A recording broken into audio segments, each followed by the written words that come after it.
Bonsoir à toutes et à toutes. Nous sommes aujourd'hui dans l'Oise pour notre permanence virtuelle Se battre pour vous avec Xavier Bertrand pour cette campagne des régionales, avec autour de la table aujourd'hui 3 invités. Merci Anne-Sophie. Anne-Sophie de nous accueillir aujourd'hui dans l'Oise. Ce n'est pas la première fois qu'on fait une permanence virtuelle. On en a fait une récemment chez Guy Arlet-Daupauvre, à quelques kilomètres d'ici. Et on est toujours heureux de venir dans l'Oise. Autre que listière, Anaïs Pamard, agricultrice, Oui. et qui aussi travaille dans l'innovation. Tu nous en diras un mot dans un instant. Mhm. Et Agathe Bayeul, étudiante, qui en plus milite avec les jeunes, avec XB. Alors aujourd'hui, on va débattre d'un certain nombre de sujets qui vont toucher évidemment l'agriculture, comment nourrir, comment protéger, comment nourrir les habitants, comment protéger les agriculteurs, comment innover, comment créer de l'emploi. On va parler transport, on va parler lycée, on va parler jeunesse et on va parler sécurité. Donc Anne-Sophie, je te passe la parole pour que tu te présentes. Ensuite, Anaïs, tu diras aussi quelques mots sur toi, sur tes projets, pourquoi tu as rejoint notre liste et ce que tu comptes faire au cours de la prochaine mandature, les idées nouvelles que tu veux apporter, parce qu'une liste, c'est effectivement un bilan. Aujourd'hui, il y a le bilan des 6 dernières années, et puis il y a ce qu'on veut faire, et puis des nouveaux entrants sur la liste, c'est aussi de l'énergie. Donc tu nous expliqueras un peu tout ça dans un instant. Alors, Je laisse Anne-Sophie le soin merci. d'introduire. Merci à toi. Alors, Anne-Sophie Fontane, moi, je suis conseillère régionale sortante et puis bienvenue à tous dans l'Oise, première adjointe de la mairie de La Croix-Saint-Ouen et déléguée communautaire à l'agglomération de la région de Compiègne, où je m'occupe en effet d'infrastructures de transport auprès de Philippe Parigny. Donc, en effet, très heureuse de travailler ce soir et de vous accueillir dans cette permanence pour vous parler des thèmes évoqués, des thèmes importants pour la liste de Xavier Bertrand au quotidien dans l'Oise. Merci Anne-Sophie. Anaïs. Donc, alors, l'agriculture, c'est une longue histoire pour toi, puisque tu viens d'une famille d'agriculteurs. Exactement, sur Saint-Quentin. Saint-Quentin, dans l'Aisne, qui est cher aussi à mon cœur, comme un certain nombre de gens le savent. Je suis candidat dans l'Aisne, mais je suis natif de Saint-Quentin, donc on est ici en cousinage.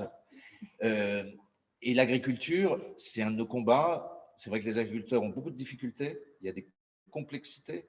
Il y a eu la fin des quotas betteraviers, notamment il y a quelques années. Oui. Aujourd'hui, on en est encore à en payer les conséquences. Mais il y a aussi de l'innovation. Et je sais que vous, par exemple, dans les plants de pommes de terre, c'est quelque chose sur lequel vous travaillez beaucoup. Donc, si tu peux nous en dire un peu quelques mots, parler aussi des autres agriculteurs, de l'ensemble de la communauté agricole et de ce que tu as envie de nous expliquer, d'expliquer aux personnes qui nous suivent aujourd'hui. D'accord. Je vais faire rapidement.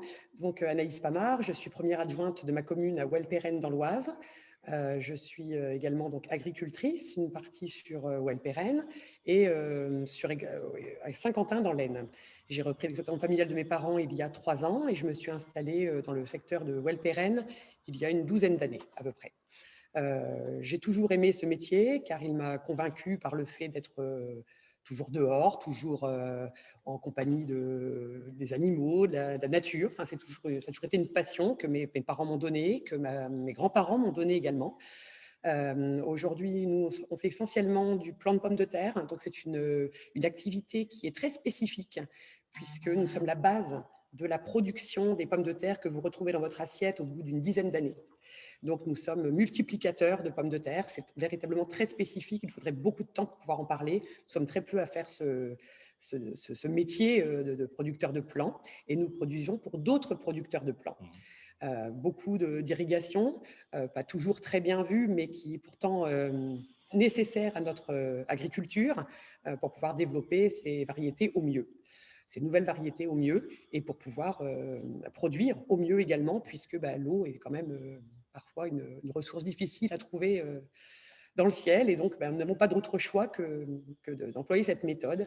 Et nous essayons de le faire du mieux que nous pouvons avec nos contraintes que nous connaissons, les phytosanitaires qui sont quand même un problème pour nous puisque nous sommes souvent attaqués, mais il est quand même logique de les utiliser.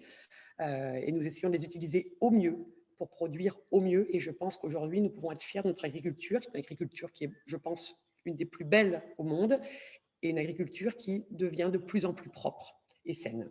Et c'est ce que nous efforçons à faire avec nombreux agriculteurs qui nous entourent. Je comprends aussi que certains s'engagent dans la filière bio. Je n'ai rien contre, et bien au contraire, j'encourage ces gens qui veulent faire du bio à le faire.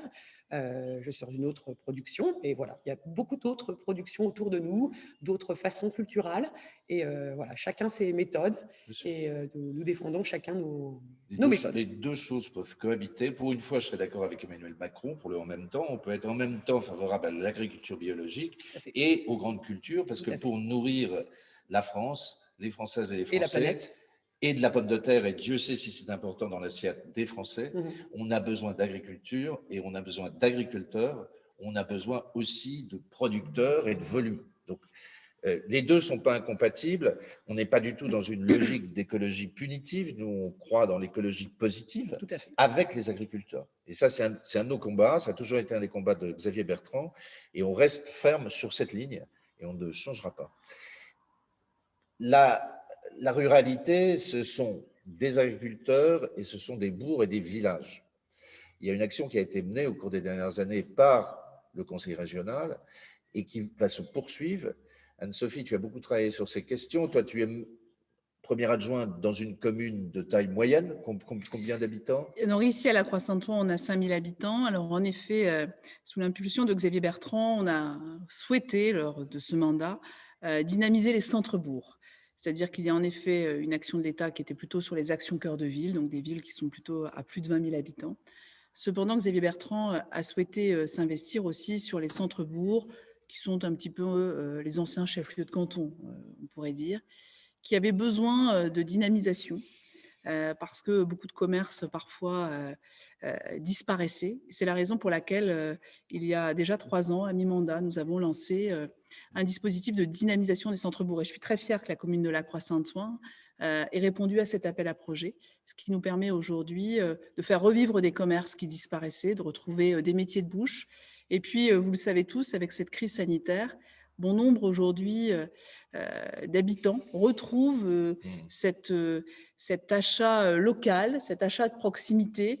Et donc, il est important. Et donc, dans l'Oise, c'est par exemple 13 communes qui ont pu bénéficier de cet appel à projet et donc de subventions pour redynamiser leurs centres-bourgs qui sont dans l'arrondissement et dans les différents arrondissements de l'Oise. Mais pas simplement, à la suite de la crise sanitaire et dès que la crise sanitaire a commencé, Xavier Bertrand a souhaité aussi que l'on parle à chacun des maires. Il était important dans cette situation de relancer aussi la commande publique parce que bon nombre d'entreprises étaient dans des situations difficiles. Et c'est la raison pour laquelle nous nous sommes tournés aussi vers les communes qui avaient des projets, qui avaient besoin aussi de faire fonctionner nos entreprises locales, aussi bien dans le bâtiment, dans les travaux publics. Et donc, c'est la raison pour laquelle nous avons lancé le fonds spécial de relance et de solidarité qui s'adresse aujourd'hui à chacun des maires, qui est assez facile et qui peut se traduire sur notre département par des projets divers. Ça peut être des voies piétonnes, ça peut être aussi l'isolation d'une salle des fêtes, ça peut être l'agrandissement d'une école, ça peut être l'aménagement d'une mairie. Des projets importants, des projets du quotidien, des projets qui touchent les gens. Ça peut être, je crois, dans des communes du plateau Picard où réside Anaïs, ça peut être l'agrandissement d'un parking, mais qui est important en termes de mobilité, de sécurité parfois des habitants, et donc des projets qui concernent les gens, comme le dit souvent le président Xavier Bertrand. Alors, en effet, des projets qui concernent nos communes. Nous souhaitons, dans le prochain mandat, s'investir aussi sur la sécurité, puisque au quotidien, nous rencontrons des maires, des élus municipaux qui nous font part un petit peu des remontées de leurs habitants. Et on sait très bien qu'aujourd'hui, la sécurité, c'est un enjeu important.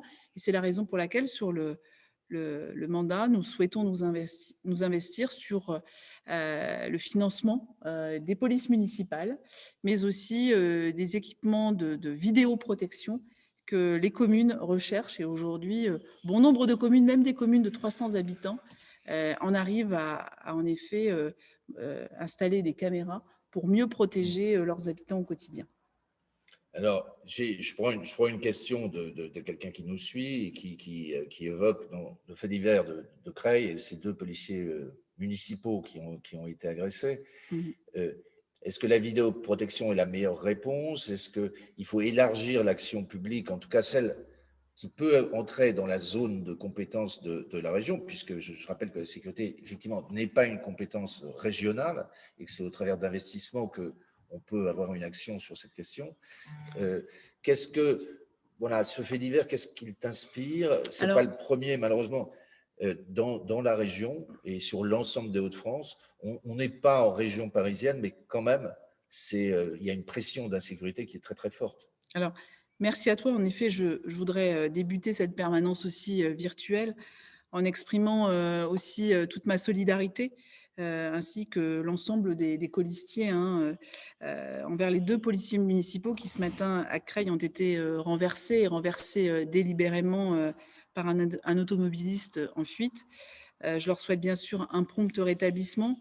Et puis j'adresse ma sympathie tout à fait personnelle et la plus profonde à leurs collègues et à leurs familles. Vous le savez, c'est un enjeu important. Xavier Bertrand l'a dit. Et donc, nous serons aux côtés des communes qui souhaitent davantage protéger leurs habitants. Et cet incident, et malheureusement, tu l'as dit, qui se répète au quotidien, aujourd'hui, il est inadmissible, puisque s'en prendre à ceux qui nous protègent, à ceux qui nous accompagnent, est inadmissible.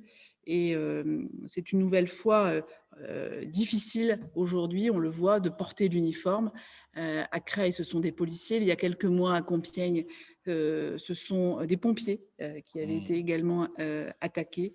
Et donc, il est important que, tu l'as dit également, ce n'est pas une compétence première de la région, mais nous souhaitons nous investir à la région pour qu'il y ait davantage de sécurité dans nos communes. Nous l'avons fait aussi au cours du mandat dans nos lycées, aux abords de nos lycées.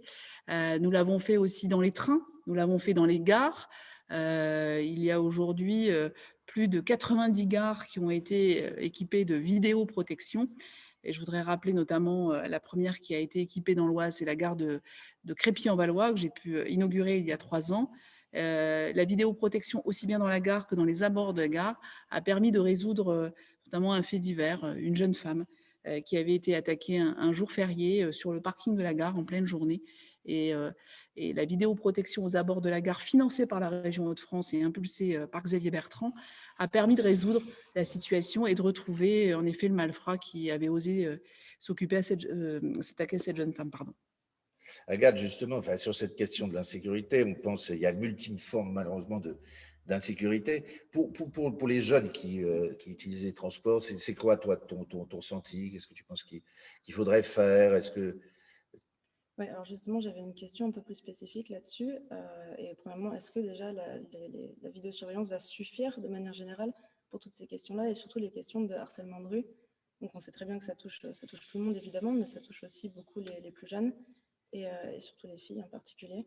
Donc qu'est-ce qu'on peut faire pour aller plus loin là-dessus? Et surtout, est-ce que la vidéosurveillance, ça suffit pour ce genre de choses? Parce que c'est aussi un comportement qu'il faut revoir. Alors, je vous rejoins en effet, hein, il y a toute une éducation. Cependant, la vidéoprotection, elle permet en effet de résoudre et on le sait aujourd'hui que lorsqu'il y a davantage de vidéoprotection, ça empêche certaines agressions, certains délits. Donc, on ne pourra pas mettre de la caméra partout. Aujourd'hui, dans les gares et dans les abords des gares, parce que parfois, en effet, vous avez des jeunes femmes qui soit partent très tôt, mais peuvent rentrer très tard et qui peuvent se dire est-ce que je peux rentrer aussi tard et reprendre le train. Et donc aujourd'hui, c'est la raison pour laquelle, en tout cas dans les gares et dans les abords des gares, on a essayé que ces caméras soient présentes partout et qu'il y ait quasiment zéro zone de non-contrôle, de manière à ce que les usagers, ces jeunes femmes ou ces jeunes gens ou toutes ces personnes qui vont travailler puissent revenir à des heures décalées en se sentant le maximum en sécurité. Je voudrais rappeler aussi que dans les transports, lorsque nous avons repris la convention TER avec le président de région, nous avons souhaité davantage développer la présence de la SUGE, de la police ferroviaire, dans nos trains, mais aussi nous avons souhaité que les réservistes toutes celles et ceux qui sont des agents de police puissent bénéficier gratuitement du train. Et donc, c'est une façon aussi pour eux d'accompagner la société qui voyage et d'avoir ces policiers ou ces agents de sécurité au quotidien dans nos trains. C'est du concret. Anaïs, toi, tu vis dans une commune qui a combien d'habitants? Nous sommes environ, on va dire en gros, 250 habitants. Et donc, la sécurité dans une commune de 250 habitants, donc on est vraiment dans l'univers rural. Aujourd'hui, ça se manifeste comment? Et tu penses que l'action de la région et des collectivités au sens large, on est dans une discussion, on n'est pas là seulement dans une discussion autour des compétences de la région. Toi, ton sentiment, c'est qu'il faut faire preuve d'autorité? Est-ce qu'on est sur une question vraiment purement politique ou est-ce que c'est aussi une question de moyens? Nos petites communes, en tout cas pour celles que je côtoie, je n'ai pas l'impression qu'elles sont vraiment en insécurité réelle par rapport au sujet que l'on vient d'évoquer. Une insécurité peut-être au niveau des cambriolages, des choses comme ça. Il y a des incivilités. Ça oui, il peut y en avoir. Peut-être pas dans ma commune de référence pour autant, mais d'une manière générale, oui, il y a des incivilités, des soucis que l'on peut rencontrer. Nos maires sont d'ailleurs les premiers à être touchés par ce genre de problème, des soucis de voisinage, des soucis, j'en passe. C'est vrai que moi, je suis moins touchée. Les petites communes, je trouve la ruralité se sent moins préoccupée, entre guillemets, par ces sujets. On est moins proche des grandes villes, donc on côtoie moins ce genre de... Alors, en revanche, c'est vrai que pour les jeunes, par exemple, et à la périphérie, alors il y a les lycées, à la périphérie des universités, il y a eu beaucoup de faits divers, quand même, ces derniers mois, ces dernières années, où on a vu des agressions extrêmement violentes. Je me souviens de cette agression à Paris d'un jeune sur la dalle du 15e arrondissement, je crois, qui a été agressé par une bande rivale, visiblement. Est-ce que, regarde, toi qui est étudiante, tu penses que c'est d'abord une question de petite incivilité ou c'est de l'insécurité? C'est-à-dire, si on doit définir. Alors, Emmanuel Macron, encore aujourd'hui, d'ailleurs, je crois, a parlé de ce sentiment d'insécurité. Xavier Bertrand, lui, ne parle pas de sentiment d'insécurité, il parle d'insécurité. Et pour les jeunes, aujourd'hui, toi, tu le ressens comment? C'est-à-dire, est-ce que tu penses qu'on est dans un climat un peu orange mécanique, hein, qui est un terme qui a été utilisé par Xavier il y a quelques années? Est-ce que ça touche les jeunes aussi? Est-ce que les jeunes sont malgré tout un peu protégés? Et qu'est-ce qui pourrait être fait? Est-ce que tu penses, par exemple, que la vidéoprotection, je dis bien pas dans les lycées, hein, c'est à proximité des établissements scolaires, est-ce que c'est quelque chose qui peut être utile, qu'il faut... Qu'est-ce qui peut être fait? C'est un vieux débat, hein, je sais, mais... Alors, ce qui est intéressant pour le coup, c'est que j'ai connu les deux. Enfin, je viens d'une petite ville de campagne, à Péronne, et c'est vrai que quand on est en ruralité, en soi, on ne connaît pas forcément ce sentiment d'insécurité, en tout cas vis-à-vis du harcèlement en tant que tel. C'est assez différent. Par contre, dans les grandes villes, c'est tout à fait... Enfin, pour le coup, il y a un sentiment d'insécurité, même plus il y a cette insécurité. Et alors, je pense que c'est valable pour tout le monde, mais vraiment principalement pour les filles, pour les jeunes filles, pour les femmes dans la rue. Et j'ai dû y faire face également. Ça m'est arrivé plusieurs fois, des amis à moi, pareillement, en fait, tout simplement. Et à mon sens, alors la vidéoprotection, oui, c'est une bonne idée. Ça peut dissuader, mais je ne pense pas que ce soit le cœur du problème en soi. Je pense qu'il faut aussi voir les choses un peu autrement et se dire que c'est aussi un problème de société en général et de comment les agresseurs, en fait, au final, se comportent. Et c'est une question qu'il faut régler tous ensemble, en fait, par la parole. Enfin, il faut en parler, il faut faire beaucoup de campagnes là-dessus, je pense, et libérer aussi la parole de ces actes-là, en fait, de toutes ces femmes qui se font harceler. Alors, ça peut être pas grand-chose parfois, enfin, pas grand-chose. Comment expliquer? Enfin, le sentiment qu'on a quand ça arrive, c'est toujours... se sentir un peu seul. C'est ça, exactement. Et il ne faut pas laisser ces personnes-là seules, quoi qu'il arrive. Donc, tu penses que l'action, effectivement, qui est menée, hein, l'idée, on n'est pas dans des cours de marketing ou de publicité pour dire que tout ce qui a été fait par la région est ce qu'il y a de mieux. L'idée, c'est effectivement de pouvoir échanger et de voir ce qui peut être fait aussi demain. Oui, c'est ça. Xavier le dit en permanence, il faut être il faut écouter.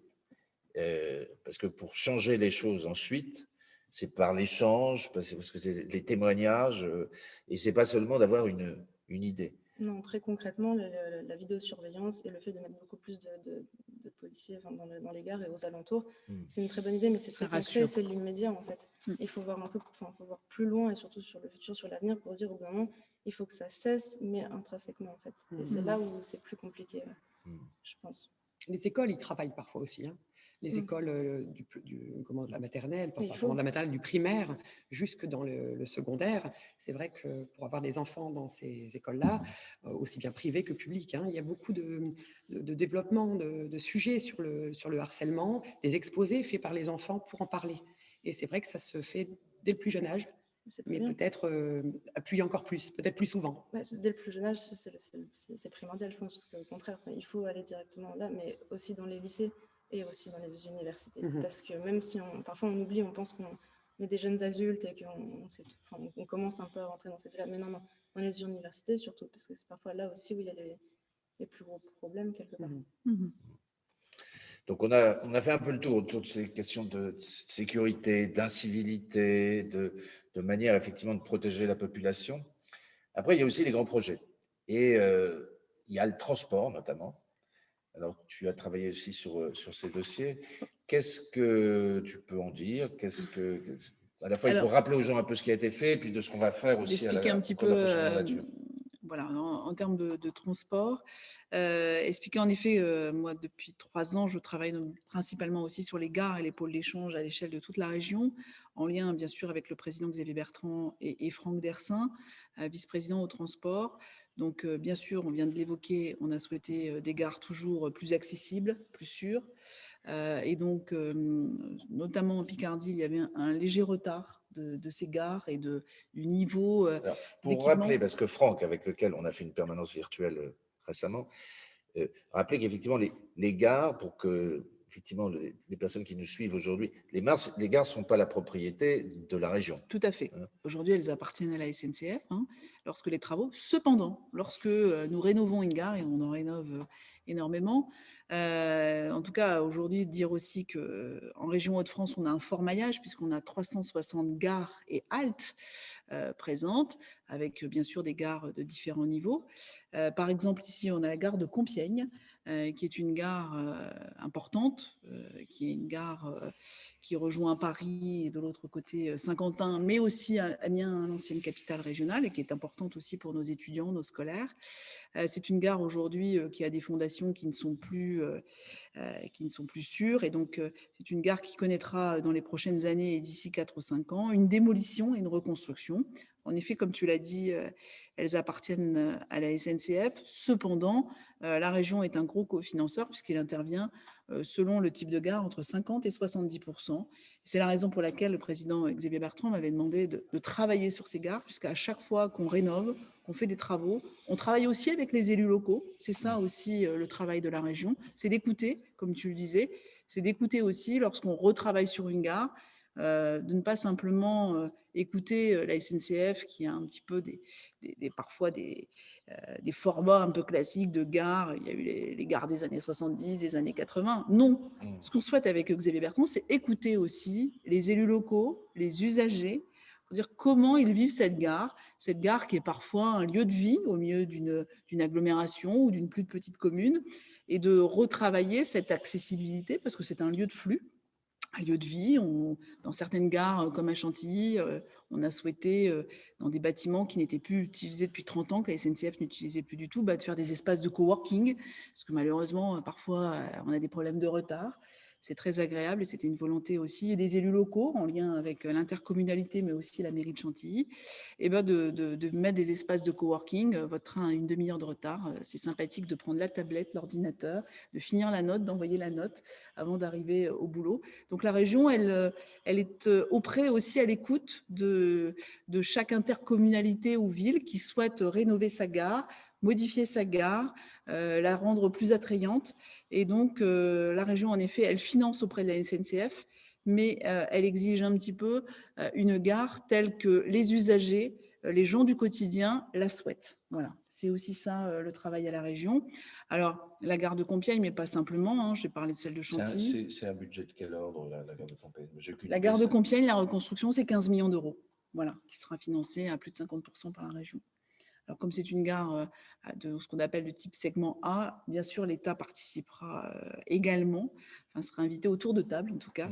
Voilà. Alors, la gare de Compiègne, elle est d'autant plus importante qu'il y a un projet aussi important que le président Xavier Bertrand a souhaité, c'est le barreau Roissy-Picardie, ce barreau de 7 km dont on parle depuis même le siècle dernier, mais qui devient une réalité Alors, à partir rappelle un peu ce que c'est, parce que moi, par exemple, dans le détail, très sincèrement, je ne sais pas très bien ce que c'est. Donc, ce barreau, voilà. Donc, aujourd'hui, lorsque vous êtes à Creil, Chantilly, Oui.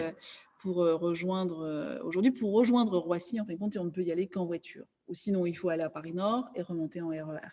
Donc aujourd'hui, pour se rendre à Roissy, il n'y avait pas de barreau directement pour les habitants de l'Oise, du sud de l'Oise ou même de l'Aisne, qui veulent se rendre directement à Roissy. Donc, sur cette ligne Creil-Chantilly, à un certain endroit, notamment dans la forêt de Chantilly, il y aura un barreau de presque 7 km qui va rejoindre directement le pôle Roissy. Et le pôle Roissy, je voudrais dire que c'est quand même dans l'Oise plus de 45 000 personnes qui vont travailler au quotidien, qui utilisent donc leur voiture ou qui vont jusqu'à Paris-Nord et qui remontent en RER. Et donc, c'est beaucoup de saturation aussi routière. Et donc, c'est la raison pour laquelle ce projet dont on parlait déjà dans les années 90 est devenu une réalité. Alors, c'est un coût important, c'est plus de 300 millions d'euros. C'est un projet qui a souvent été promis, décalé. Et sans la pugnacité, la volonté de Xavier Bertrand, et surtout, c'est un projet où là, les collectivités, la région bien sûr, mais aussi des collectivités de l'Oise ont dit on va participer. Ils participent à un tiers du projet. Et donc, c'est un des premiers projets ferroviaires aussi importants où ce sont les collectivités. Certes, on l'a voulu, mais on le cofinance.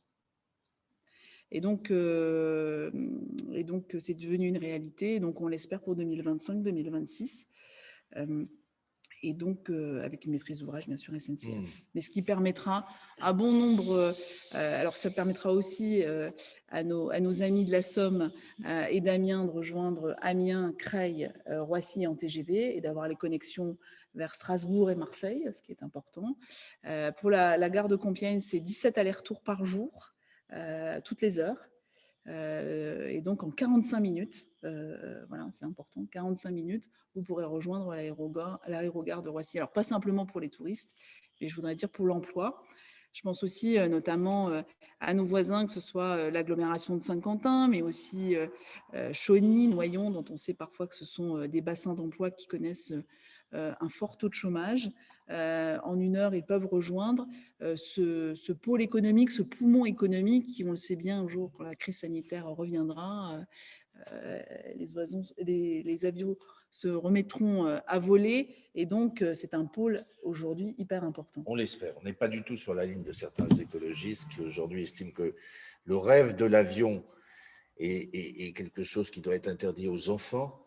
On n'est pas du tout sur cette ligne-là. On est une région où l'aéronautique compte beaucoup. C'est vrai qu'à Méholt, il y a un centre d'endroit à côté de Lille. Enfin, on est une grande région ferroviaire, on est une grande région automobile, mais aussi une région de l'aéronautique importante. Donc, vraiment, sur tous ces aspects, il y a une vraie cohérence en plus. Avec des emplois, aussi des entreprises de sous-traitance dans l'aéronautique. Et donc, c'est très important. Je voudrais dire un autre grand chantier qui est le canal Seine-Nord. Le canal Seine-Nord, certains, lorsque je me déplace dans les communes, une commune notamment, la communauté de communes des Deux-Vallées de près de Tourotte, un monsieur m'avait dit, mais madame, le canal Seine-Nord, j'étais conseiller municipal en 1971, on en parlait déjà. Eh bien oui, et nous, depuis 2015, c'est devenu une réalité.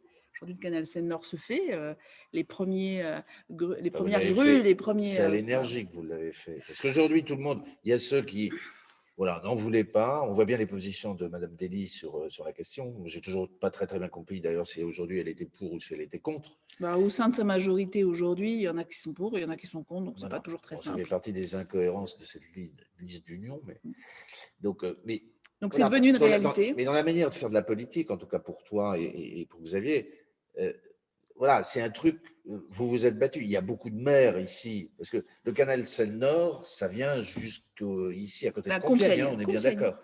À Compiègne, le segment 1, c'est Compiègne-Passel, une petite commune Oui. avant Noyon. Donc ça, c'est le premier tronçon.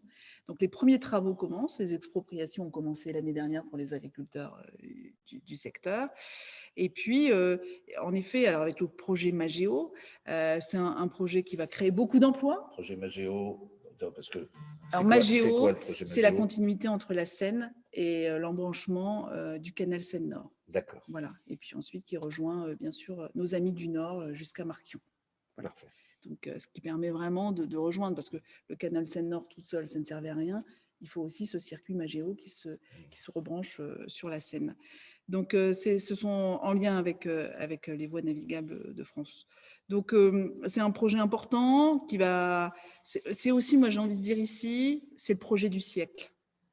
On a connu les locomotives, le train à vapeur, et je pense que réellement, ces barges qui pourront permettre aussi bien à l'agriculture, mais aussi à toutes ces entreprises de faire voyager par barge, c'est aussi demain pour nos enfants. Moi, lorsque je me rends à Lille, j'ai envie de dire que je suis complètement sur la file de gauche, puisque j'ai 2 rangées de 38 tonnes sur la voie centrale et la voie de droite, avec des risques d'accident, comme il y en a eu un hier, justement à Ressons-sur-Mar, où malheureusement un des chauffeurs est décédé. Et donc, il faut aussi, et pour l'environnement tout autour, que nos jeunes générations puissent respirer. Et donc, il faut empêcher cela. Et le canal Seine-Nord, c'est d'une part de l'emploi, et puis, bien sûr… Ici, concrètement, par exemple, dans l'arrondissement de Compiègne, Oui. c'est combien d'emplois pendant la construction? C'est combien d'emplois ensuite? Il y a un arrière-port ici, comment ça s'appelle? Oui, il y aura un port intérieur, un port c'est ça? intérieur, voilà, puisque l'Europe l'a rebaptisé, on les appelait les plateformes, et c'est devenu les ports intérieurs. En effet, il y a un port, le port de Longueuil, qui sera plutôt sur Magéo et qui va être connecté aussi avec du ferroviaire, et il y a le port intérieur de Noyon, qui est dans l'arrondissement de Compiègne et qui est encore dans l'Oise. Ensuite, vous avez le port de Nesle, Péronne et Marquion. Et donc, globalement, c'est 50 000 emplois avant, pendant et aussi après, puisqu'aujourd'hui, on a des coopératives qui s'installent sur ces plateformes. L'idée de la région aussi, c'est sur ces ports intérieurs, c'est de les rendre complémentaires. C'est qu'il n'y ait pas de concurrence entre nos territoires. C'est aussi un projet d'aménagement du territoire. C'est un projet où nos territoires doivent être complémentaires. Certains auront un embranchement ferroviaire, d'autres ne l'auront pas, parce que tout dépendra un petit peu de ce que l'on a besoin. Donc, c'est vraiment alors, le président de région l'a souhaité, il est donc président du conseil de surveillance, mais à l'échelon régional. Et donc, toutes les collectivités sont également partenaires. C'est un projet partagé où l'Europe est beaucoup intervenue, certes, mais pour la région, c'est plus de 300 millions d'euros d'investissement sur ce beau projet, et qui est le projet, moi je le dis, sur l'arrondissement, c'est le projet du 21e siècle, en tout cas sur notre territoire. On peut dire peut-être un mot de l'innovation. Ici, pas très loin, un SACT, etc. Il y a une base qui n'est pas très loin d'ici. Il y a Amiens, mais il y a aussi une unité. C'est la Somme, c'est Nesle. Donc, c'est plutôt… c'est un peu plus haut. Hein. Oui. Il y a l'Institut de technologie. L'UTC. Donc, il y a l'UTC, voilà, donc, qui est une université technologique qui travaille, et notamment qui est aussi partenaire du canal Seine-Nord. Donc, une université dynamique à Compiègne, avec beaucoup de jeunes français, étrangers, qui est une université dynamique, notamment en lien avec les autres universités de la grande région des Hauts-de-France. La recherche agronomique, etc., c'est quelque chose d'important. Et puis l'innovation pour l'agro-industrie, c'est essentiel. Donc il y a la production, il y a tout cet aspect. Il faut faire ce que vous faites, vous-même aujourd'hui avec les plans. Après, il y a la production, il y a la transformation.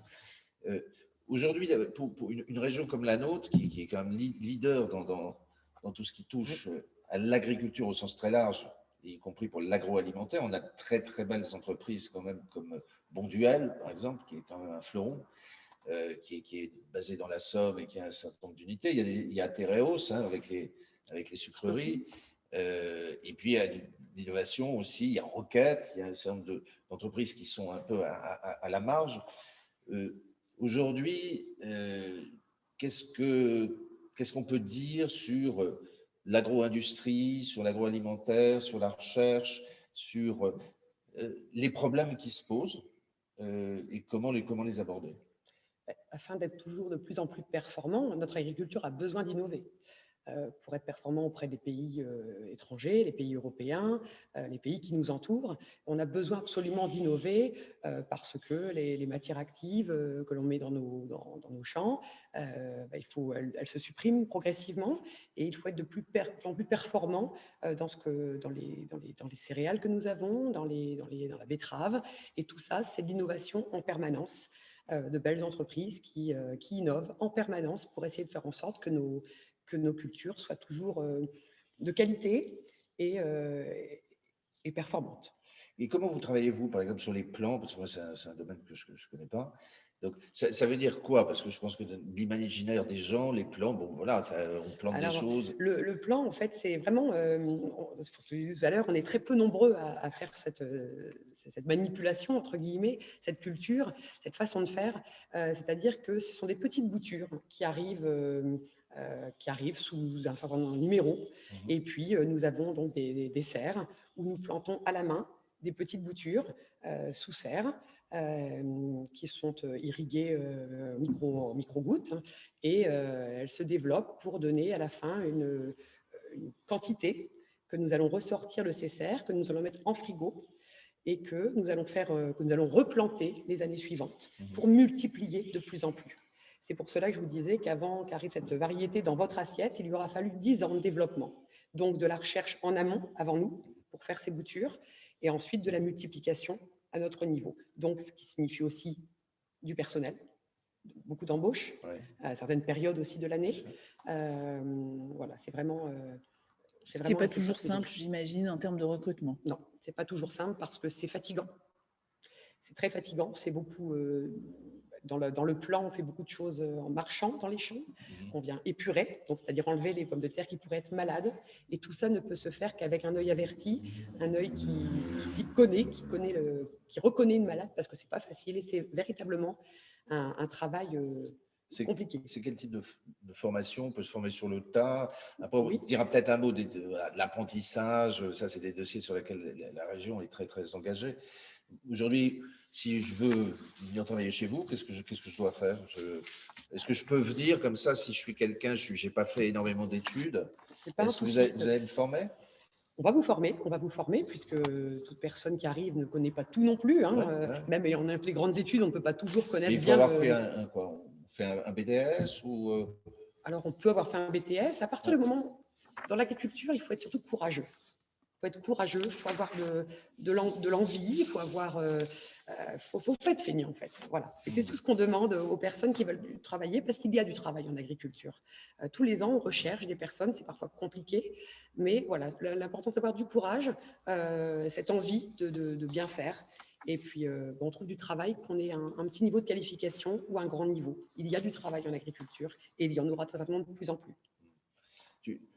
Est-ce que tu penses que, par exemple, sur toutes les formations qui sont offertes aujourd'hui sur le marché, est-ce que, par exemple, tes amis autour de toi, etc., sur tout ce qui touche à l'agriculture, c'est quelque chose que les gens savent ou est-ce que ça paraît quelque chose, quand on ne vient pas d'une famille d'agriculteurs, est-ce que c'est quelque chose qui semble impossible? Alors, quand on ne vient pas d'une famille d'agriculteurs, je pense que c'est assez compliqué, même juste de parfois s'intéresser à l'agriculture. Alors qu'en soi, c'est primordial et de plus en plus, on va devoir commencer pas à s'y intéresser, mais je veux dire à régler aussi certains problèmes vis-à-vis de l'agriculture parfois un peu intensive, et à faire attention aussi à nos territoires, parce que parfois l'agriculture peut aussi, toucher le territoire d'une façon ou d'une autre, avoir un impact assez mauvais pour certains éléments. Mais les jeunes en général, je pense que c'est pas le travail qui va leur faire peur, c'est plus le fait de ne pas connaître en fait, de ne pas savoir comment ça se fait, de pas être forcément tout le temps au courant. Et peut-être qu'il y a un travail à faire là-dessus justement pour attirer les jeunes dans l'agriculture et les informer un peu plus et leur dire justement qu'il y a énormément d'opportunités, que ce soit sur le fait juste principalement dans le très concret d'avoir des champs et de s'en occuper, mais aussi tout ce qui est autour sur l'innovation, la recherche ce qui est tourné vers l'avenir. Travail de vulgarisation des métiers qui sont dans notre belle région. Alors, autour de l'agriculture et de notre territoire, de la ruralité, il y a ce qu'on appelle l'agritourisme, hein, ça, tout ce qui tourne autour de ça. Mais ici, on est dans une région de tourisme aussi. Tout à fait. Parce qu'à deux pas, il y a Compiègne, son château, il y a Chantilly qui n'est pas très loin, il y a Pierrefonds. Donc, malheureusement, la crise du Covid a fait aussi que beaucoup de touristes ne sont pas venus, notamment des touristes étrangers. Bon, on a eu la chance quand même d'avoir les Français qui ont voyagé. C'est vrai que les gîtes, je crois que il y a eu une année exceptionnelle qui a plutôt bien marché dans la région. Est-ce que tu peux parler peut-être un peu de ce qui est fait ici, d'ailleurs, dans cette zone des Hauts-de-France, avec effectivement Chantilly qui reste un symbole international magique? Tout à fait. Donc, en effet, alors, on parle d'aménagement du territoire, le tourisme en fait partie. Et donc, à la région, lorsqu'on aménage un territoire, on tient bien compte de ces lieux stratégiques en termes de développement. Les rendre plus attractifs, c'est aussi avoir des voies de circulation. Si on vient au transport aujourd'hui, se rendre au château de Pierrefonds, c'est pas toujours assez simple. Hein. Lorsqu'on a des Parisiens qui disent « je vais aller passer une journée à Pierrefonds », il faut arriver soit à Compiègne, soit à Crépy-en-Valois, et trouver aussi les axes. Donc, la région, on travaille aussi dans cette stratégie touristique. Et ce n'est pas quelque chose qui peut être décidé de Lille seul ou au niveau du comité régional du tourisme. C'est vraiment un travail de partenariat avec des agglomérations et parfois des agglomérations et des communautés de communes. C'est ce à quoi on s'emploie aussi sur le pays compiègnois plus largement, donc avec la communauté de communes des Lisières de l'Oise. C'est vraiment de bâtir une vraie stratégie pour nos commerces et pour j'ai envie de dire, tous nos hôtels, nos gîtes et puis tous nos restaurants puissent afficher complet le plus de jours possible dans l'année. Donc on y travaille et c'est un travail partenarial qui est assez bien pris en compte et bien géré par ce comité régional du tourisme en lien avec les territoires.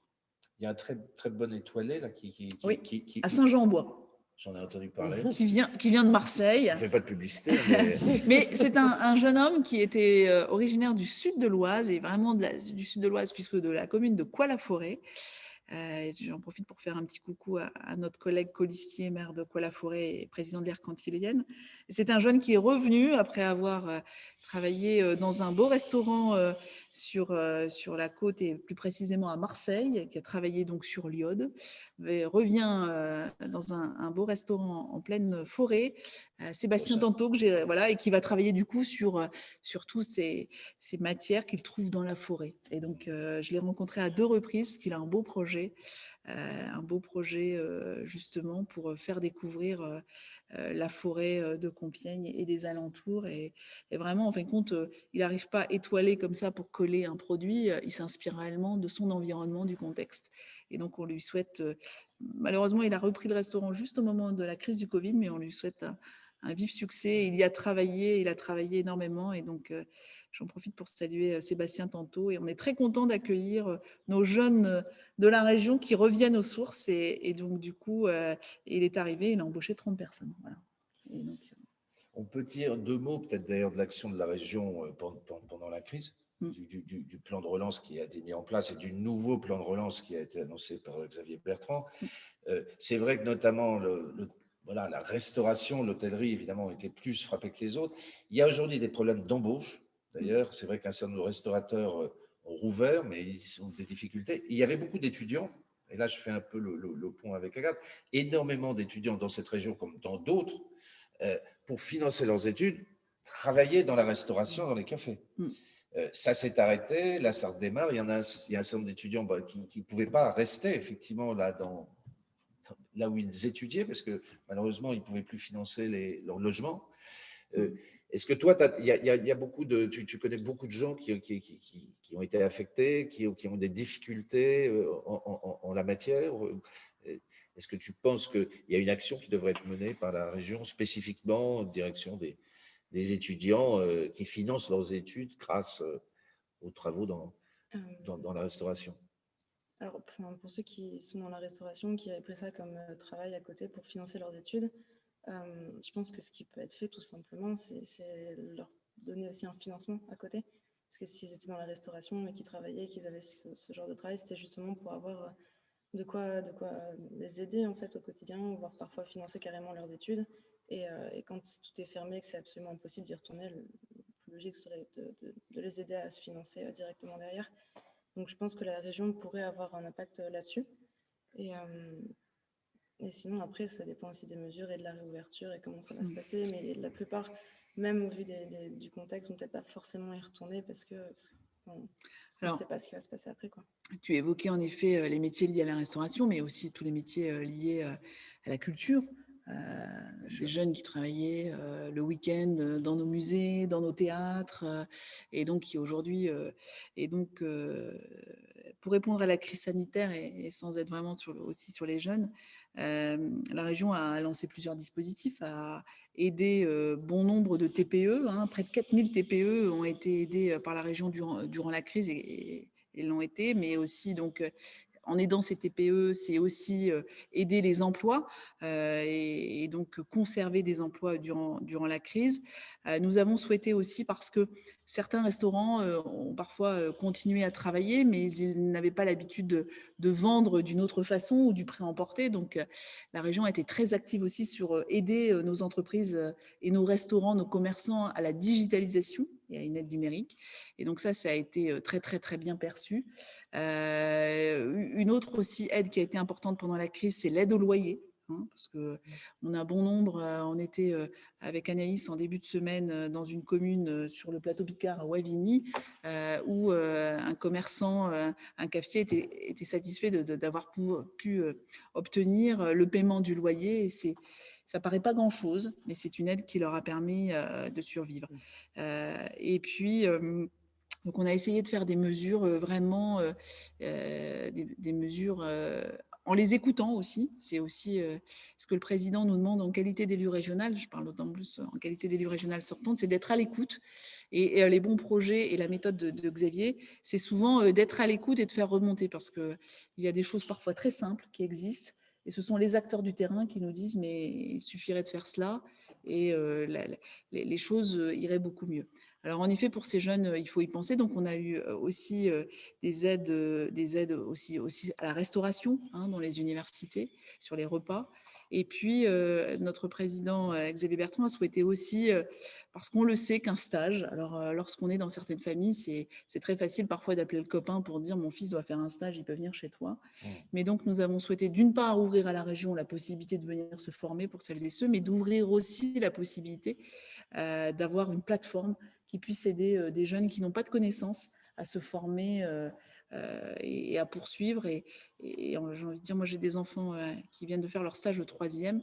C'était important. L'année dernière, ils n'ont pas pu le faire en 4e, mais d'aller une semaine dans une entreprise se confronter pour très jeunes. Tout à l'heure, on parlait de l'éducation peut-être des plus jeunes âges, mais c'est important aussi que très jeunes, ils se confrontent à ce que c'est une semaine ou 2 semaines dans le monde de l'entreprise. Et c'est aussi un moyen de leur donner envie de poursuivre et puis parfois de trouver aussi leur voie. Donc, c'est une façon d'entrer dans la vie active.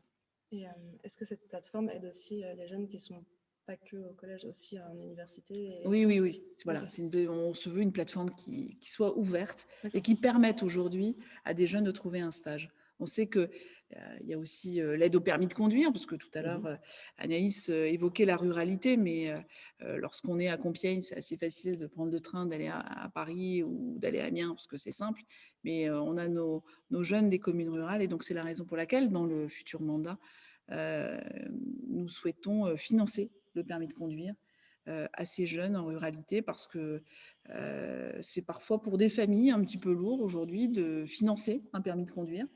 Et donc, c'est donc un frein à la mobilité. Xavier Bertrand dit que c'est un impôt, quasiment. Un impôt de 1 500 € à peu près, qu'il faut savoir financer. Et c'est vrai qu'il y a une belle action menée par la région pour le permis de conduire des jeunes dans notre région. Dans notre secteur.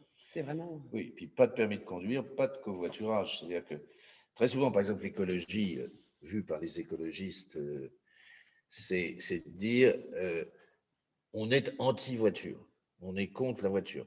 Mais il y a une réalité quand même qui est géographique, qui fait que toi, dans ta commune, si tu vis aussi dans une petite commune, euh, comment faire? Il n'y a pas d'option. Qu'à Paris, on décide effectivement de mener une politique anti-voiture. Moi, je ne suis pas favorable, mais à la limite, ça peut se comprendre puisqu'il y a des alternatives. Et c'est vrai que quand on vit dans une commune rurale, malheureusement, il n'y en a pas. Et que quand les écologistes prônent le covoiturage, ils prônent le covoiturage, mais en interdisant aussi finalement la voiture. Donc, il y a des incohérences. Une action qu'il faut aussi que l'on porte à notre crédit et qui a, je pense peut-être à certaines personnes qui nous écoutent ce soir. Je voudrais donner un exemple d'un maire d'une commune de l'agglomération qui m'a appelé un jour pour me dire j'ai une dame qui est élève, enfin qui était tout seul avec un étudiant à charge et qui a vraiment et qui souhaite se former et qui souhaitait passer le permis pour être chauffeur de bus. Et donc c'est aujourd'hui un secteur en tension. On a du mal à recruter. Et donc nous l'avons aidé avec la région. Grâce à notre plan régional de formation, elle a pu suivre cette formation qui est assez coûteuse. Mais lorsqu'elle a voulu se déplacer pour aller jusqu'au centre de formation, elle n'avait pas de voiture. Et donc, à la région, nous disposons d'un parc de véhicules que nous avons prêté au début du mandat à 2 € par jour et compte tenu de la crise sanitaire qui est à 1 € par jour. Et donc, cette dame, elle a pu bénéficier pendant 2 mois de cette voiture à 1 €, donc de se rendre à ce lieu de formation. Elle a obtenu le permis de conduire et donc très très vite, parce qu'elle était très motivée, elle en avait envie, elle a trouvé ici, elle est chauffeur de bus et je suis très heureuse de la rencontrer régulièrement dans un bus de la ville de Compiègne. Et aujourd'hui, elle a retrouvé le sourire. Et c'est le petit plus d'avoir financé sa formation sur le permis de conduire pour le bus. C'est le petit plus l'avoir aidé avec ce véhicule. Et aujourd'hui, elle a pu s'acheter elle-même un véhicule parce qu'elle a trouvé ce travail. Et c'est du petit coup de pouce que la région, c'est pas sa compétence première, hein, d'aider l'habitant directement, mais ce sont des petits plus qui permettent aujourd'hui à des gens de relever la tête et d'avoir la fierté d'aller travailler chaque matin. Et ça, c'est important. Et quand je la croise dans son bus, c'est une satisfaction au quotidien. Mais tout faire pour l'emploi, bon, c'est au cœur effectivement de la philosophie politique de l'équipe qui est autour de Xavier Bertrand, et ça depuis 6 ans, et c'est exactement ce qu'ils veulent continuer à faire au cours des prochaines années, et être dans le concret. Et tout à l'heure, avant qu'on débute cette émission, on a évoqué ici un chantier. Tu m'as parlé d'un chantier qui autour d'une voie de chemin de fer. Ça, c'est un autre exemple concret, je trouve, de politique très, très simple, mais avec une démonstration en termes d'emploi qui est forte. Tu as raison. Sur la route entre Compiègne et Soissons, nous sommes encore dans l'Oise, à Trollibreuil, se trouve une plateforme chimique à haut potentiel. Il y en a 8 en France. Il y en a une chez nous en Hauts-de-France et dans l'Oise.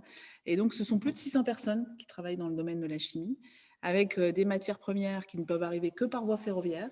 Et donc, aujourd'hui, cette voie capillaire fret, elle se situe à partir de la gare de Compiègne jusqu'à Trollibreuil, 14 km de voie qui se déambule dans la forêt de Compiègne avec bon nombre de passages à niveau. Et lorsque le président de région est venu sur place dans cette entreprise en 2018, cette ligne avait déjà 100 ans et la SNCF voulait la fermer. Et sans l'intervention financière soutenue de la région, ces 600 emplois, plus 400 induits de ces entreprises et de ce pôle chimique qui auraient pu disparaître. Et donc, nous avons souhaité intervenir pour motiver. Et vous connaissez le président Xavier Bertrand, la SNCF nous avait proposé cette régénération de lignes à des prix exorbitants. Le président a rappelé le cahier des charges techniques. Et grâce à son intervention, grâce à une contre-expertise, c'est quelque chose qui n'existait pas dans ces régions, nous avons fait une contre-expertise. Et donc, on a fait baisser de 30% le premier prix affiché, je me souviens, début février 2018, dans le bureau de chez Welcome. Et donc, les travaux vont commencer dans quelques mois. Mais aujourd'hui, ce pôle chimique, 600 emplois plus 400 induits, va leur permettre, sur ce territoire entre Compiègne et Soissons, de conserver leur travail. Et puis, c'est des métiers intéressants, des métiers d'avenir, des métiers aussi où on innove et des métiers où j'ai pu aussi accompagner des jeunes apprentis. C'est des métiers où il y a une vraie évolution de carrière. Et donc, on est fiers de ces métiers et on est fiers de conserver ces entreprises. Et donc, on est fiers quand on crée cette ligne fret et qu'on est reparti, on l'espère, pour 50 ans. Merci Anne-Sophie, merci Anaïs, merci Agathe. C'était bien d'avoir cette petite conversation. C'est intéressant parce qu'on a évoqué des sujets qu'on n'évoque pas forcément dans les réunions politiques. On pense que c'est mieux comme ça. On va se retrouver demain dans le Nord pour une autre permanence virtuelle, cette fois autour de Madi Dorchi qui s'occupe du devoir de mémoire, du tourisme et tout ce qui est lié quand même à ces activités dans les territoires. Ici, hein, dans l'Oise, on est à 2 pas quand même de la clairière de l'Armistice, et puis dans la Somme. Évidemment, où beaucoup de cimetières, il y a l'historial de Péronne, il y a beaucoup de lieux de mémoire qui sont importants. Il y aura aussi Luc Foutry, qui est aussi un spécialiste de la question des transports, et Sabine Finez. Et enfin, ce week-end, on sera de nouveau pour un café du marché sur le littoral avec Jean-François Rapin, qui est un conseiller régional sortant, sénateur, et qui se rendra avec nous au marché d'Étaples et au marché de Ardelot. Je vous remercie, merci de nous avoir suivis. Je vous dis à très bientôt. Bonsoir. Bonsoir.